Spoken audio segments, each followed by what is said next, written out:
How good can the CBR500R fuel efficiency really get on a stock bike? Frickin' Jim here, and this is a no BS test of hypermiling technique applied to the CBR500R. As everyone knows, the CBR500R is already excellent on fuel. Better than most 250cc bikes actually. As I explained in my in-depth review of the CBR500R, my testing has shown that relaxed riding results in about 76 miles per US gallon.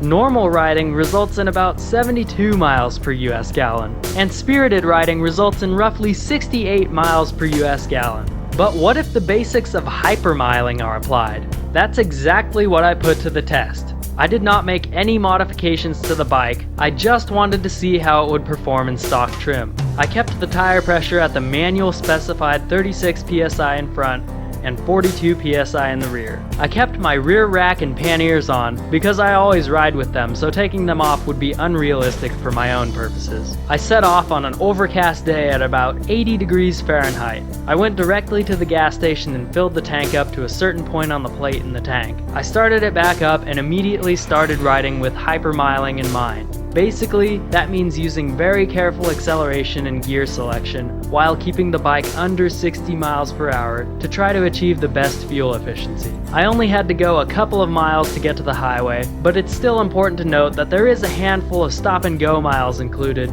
that could have affected this test. Once I was on Highway 95, it was a straight shot and relatively flat, but there definitely was a bad side wind. That could also have affected the results of this test. From there, all I did was stay in the slow lane and hold the bike at about 55 for about 50 miles. When I hit 50 miles, I started looking for a place to turn around. The side wind actually got worse throughout the ride, and was really noticeable when I turned around. At 64.7 miles, one bar finally disappeared from the fuel gauge. Since each bar generally equates to about 6/10 of a gallon, things were looking good so far despite all the wind. With 99 miles on the trip meter, a second bar disappeared on the dash display, indicating that I had used over a gallon. When I reached the same gas station I filled up at before, the trip meter was at 101.9 miles. I parked at the same pump and same angle as before to keep the tilt consistent. I filled to the same point as before, and the pump said I had dispensed 1.194 gallons. So my efficiency level was about 85 miles per US gallon, which is not bad at all considering there was some stop and go miles put in there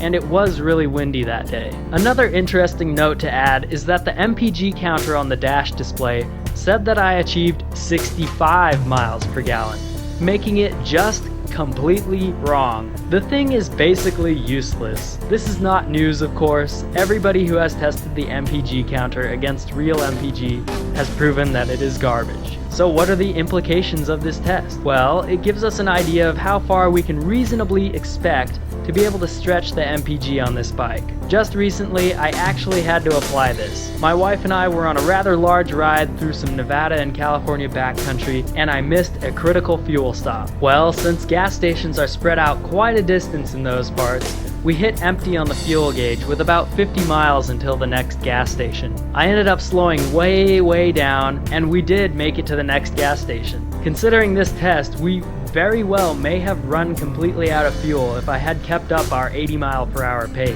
This test also shows us that we can easily get more than 300 miles out of a fill up on this bike just by changing the way we ride. Thanks for watching, and if you found any of this information helpful, let me know by liking and commenting on this video. If you want to see more no BS tests, bike building fun, and in-depth motorcycle reviews, subscribe to the Frickin' Jim's Frickin' Adventures channel and stay tuned for more.